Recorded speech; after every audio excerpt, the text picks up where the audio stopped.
it's you. How are you, beautiful? Your energy feels tired. You seem like you're in need of a great relief of some sort. Life can be such a frustrating puzzle sometimes, can't it? I don't know if I can give you exactly what you need, but I can take you away for a while. Away from all this. Away from this life you have so many hesitations and questions about. Why don't you let me guide you for a while? First, take a sip of water or something that will warm your insides. Now, please find somewhere soft and comfortable to rest. I'd love for you to lay down, but if you prefer to sit, then I just want you to do whatever feels best. Now, let's get you into that beautiful place between awake and asleep. I want you to start by breathing deep. Take the deepest breath you've taken all day, filling up your whole belly, and hold. 1, 2, 3, 4, and out through your mouth.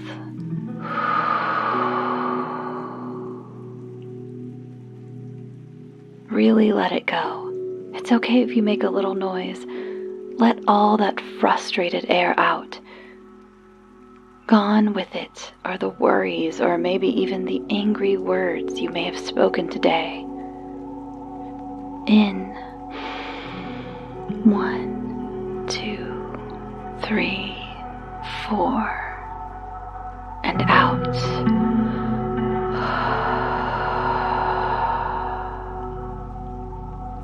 Again, breathe in the new, the hopeful, the peaceful.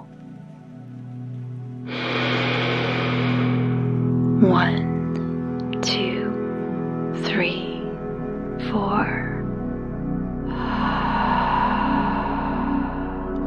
And let out the bitterness, the disappointment, the ugly that the world brings. Keep that breathing up as we continue. I'd like you to point your toes and hold. Now let go. Now point your toes up towards the ceiling and pull them back towards you, just as much as your muscles will let, as far as you can. Feel that beautiful pulling in your calves. Now rest. Feel free to give your ankles a little twirl to loosen them up. Now relax your hip and butt muscles. When you do this, you may even feel a little pop in your tailbone or hips. I always think that feels wonderful. Just let those bones and muscles melt into the cushion that you're on. Make sure your lower back feels comfortable and supported. Now let me take my verbal fingertips and move up your spine and up, up, up to your arms. Why don't you flutter your fingers for me? Yes, like you're casting a magic spell. Your hands do a lot for you. They deserve some love as well.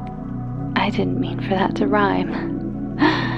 Now, stretch and rotate your wrists. If possible, lace your fingers together, palms facing. Then, unfold your palms outward, the fingers still laced, and give your arms a good stretch. Now, feel free to rest them on your belly where you can feel those deep breaths Take in another one. In. 1, 2, 3, 4, and out.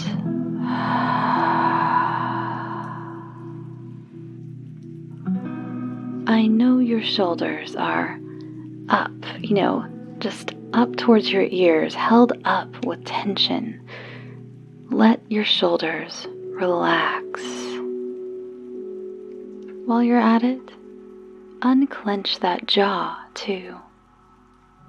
Remember, it's just us.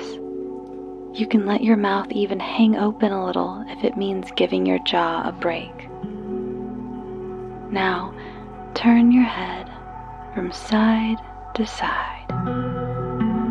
Maybe hear a few clicks and pops from that neck. Return to center and let your head sink into your pillow or cushion. Close your eyes. It's time to let your body rest and for your mind to wander. I want you to picture, to really see a doorway. Remember to keep breathing those full, slow breaths. Can you see your doorway? What does your doorway look like? It has a handle. What does the handle look like? Interesting. The way your mind works is so fascinating. Now do me a favor. With your mind's eye, I want you to place your hand on that handle. I want you to understand this action so well that you can almost feel the cold surface of the handle in your real fingertips. Can you feel that?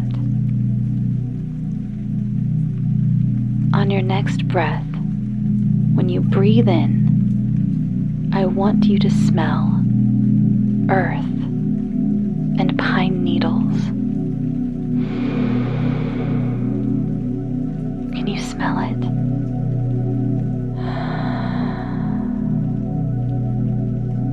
Now, with your next breath, I want you to add to those pine needles and that earth, and I want you to smell oil and gasoline and fire. It's faint, but you know you can smell it coming from behind that door. Breathe in and smell it with me.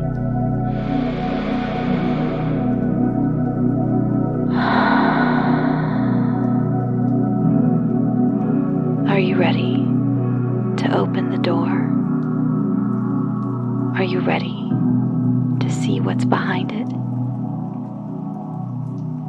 Okay. Feel that handle again. Turn it, open the door, and step inside.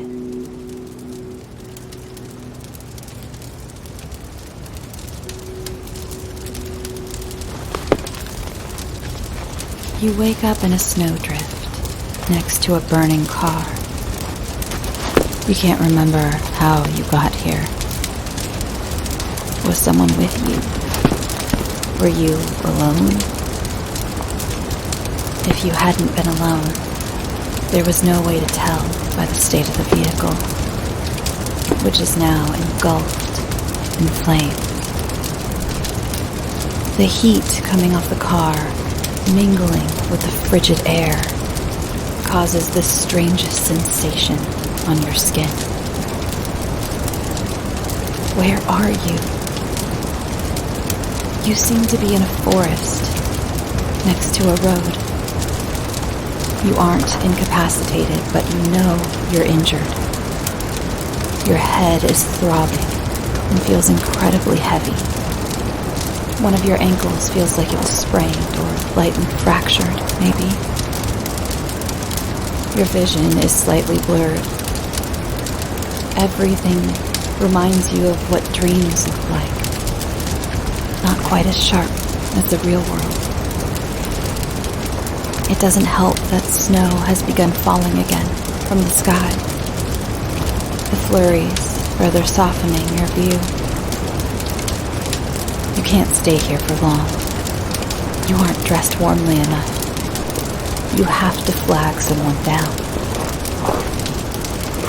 You realize that the road was built higher than the forest floor, and that you have to climb up. Luckily, the snow has provided a sort of ramp. On the bright side, if this was spring, it could have been a sheer drop-off with no way to get back up. You trudge up and through.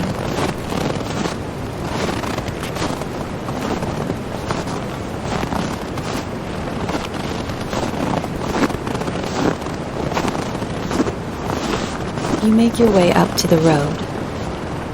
Your clothes are soaked. The cold is setting in even more quickly now. The road is empty. There are no signs of any other cars, the only tire tracks being the ones your vehicle made, careening off the road into the woods. And the newly fallen snow was already beginning to cover those up. The sun is setting. It's going to be dark soon. You have to get somewhere. You can't stay the night in the woods. You have no choice, my friend. You have to walk. So you set off. Your wet clothes are beginning to freeze. The climb up the snowy hill managed to get snow inside your shoes, and your feet are so cold they ache. Just as you start trying to figure out how to start a fire in the snow and how not to freeze to death camped out in the woods, you come upon a side road. This road is flanked by an elaborate wrought iron gate. Its intricate swirls and twirls look like they would belong to the entrance of a fine estate. This is probably your best bet. Plus, the gate doesn't look like it's locked, just closed. Your hands now ache, having to make contact with the metal bars that are even colder than the already below freezing air. Despite the snow, you manage to push one side of the giant gate open just enough for you to get through. You make your way up the seemingly endless driveway. Knowing that there has to be a house at the end gives you the push you need to get through the bitter cold.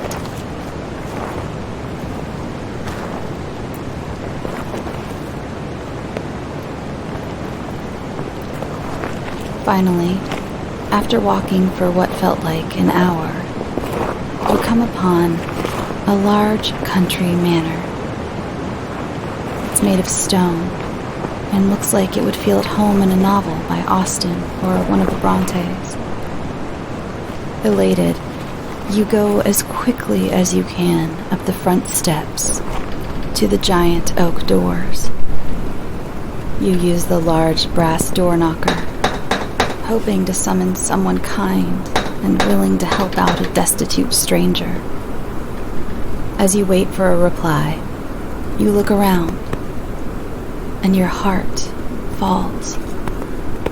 Your initial excitement masked over the fact that this place was clearly long abandoned. Off in the distance, there are the remains of an old carriage under a rotting, separated garage, sitting next to what looks like the world's first automobile, also falling apart and rusting. You step back and see some of the beautiful leaded glass windows have been broken, And then you see someone standing at one of the broken windows. You take a sharp breath from fear and blink. By the time you've opened your eyes, you realize that it's just some old lace curtains blowing in the wind and playing tricks on your eyes. Though it's covered in snow, you can see that the grounds have long gone unkempt.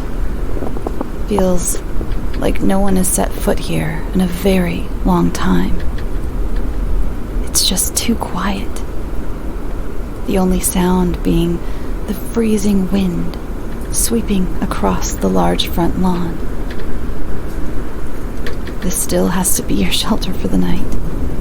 At least now, no one can turn you away, right? So you try the front doors, but they're locked tight. And the house was built in such a way that accessing the ground floor windows looks hazardous. Maybe a way around the back? As you walk away, you hear the creak of the front doors. Cautiously turning to look, you see that they're now open, like the gaping maw of a pitch-black cave. Of course, you've seen this movie. You're not stupid. Why would you go into a house that clearly just opened its own front doors to you? But as you scan the frozen wasteland around you and feel the continued throbbing in your head, you realize you don't have much choice, do you? So you turn and step into the foyer of the manor.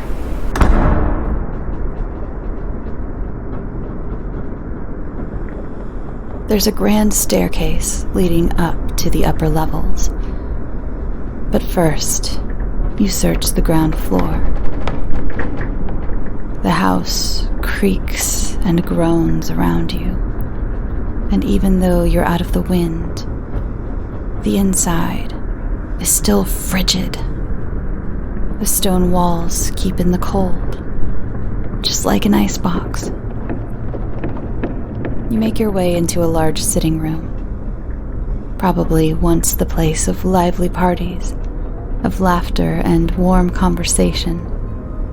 In fact, you can picture it so well.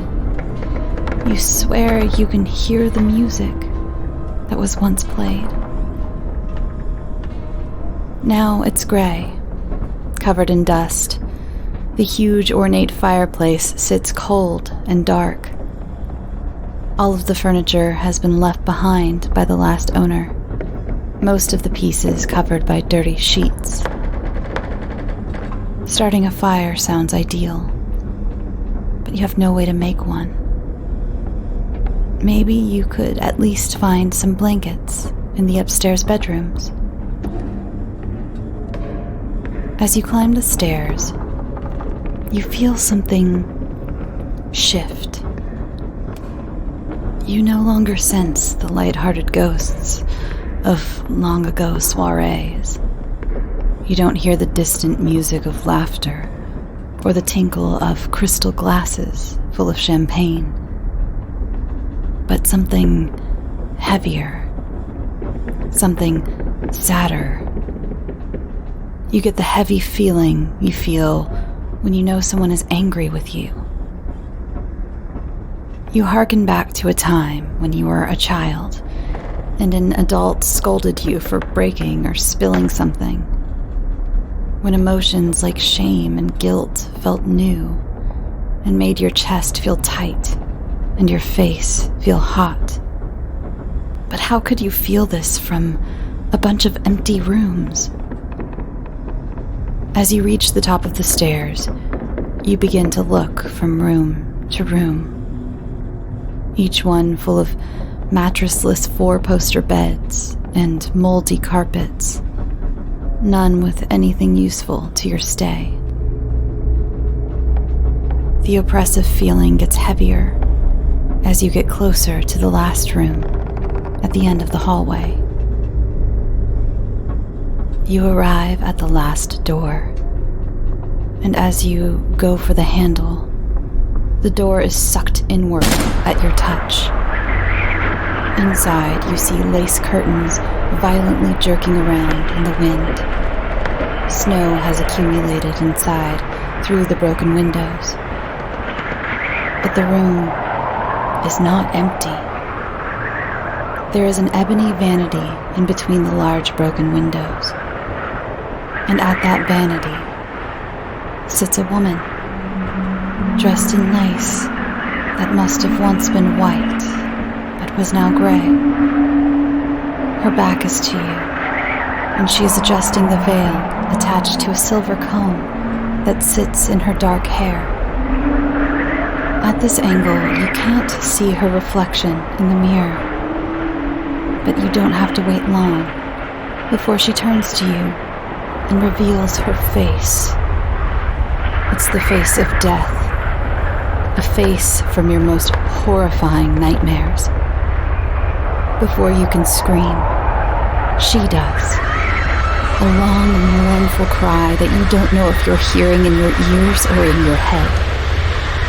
She is now lifted off the vanity stool and is coming towards you, floating towards you, and you run. She chases you down the hall, past the mildew-smelling rooms. You make it down the stairs, and the entire parlor has become a ghostly party. These people don't look like ghosts, though. They look like gorgeous, silent movie stars, all of them impossibly beautiful and elegant. They aren't see-through. There's music. There's even a fire in the fireplace. It's warm. You bask in the heat from the fire and the heat from the bodies around you. Bodies that should be cold. Aren't ghosts cold? But it doesn't last long. The partygoers don't notice you, but they do notice what followed you down the stairs. You see them all turn in horror, and by the time you've turned to look as well, all of it is gone. Even the dead bride who was chasing you. And when you turn back to where the party had been, you're waking to the cold light of morning. You had simply fallen asleep. Don't you remember taking the sheets off the furniture and layering them into a blanket? Don't you remember lying down on the moldy velvet sofa in front of the dead fireplace? You get up and decide to go back to the road, to try again to flag someone down, to get away from these nightmares, but the doors, they won't open, no matter how hard you try. You turn to find something to break a window, and there, standing by the sofa, is the ghostly bride, her horrifying face now covered by her veil. But instead of chasing you, she's pointing at something on the sofa. You muster up the courage to go towards her to see what she is trying to show you. Maybe she's trying to help. And you see the sheets soaked in frozen blood, still wrapped around your now dead body. You look up at the bride, and she utters one phrase from behind her dirty veil. Welcome home.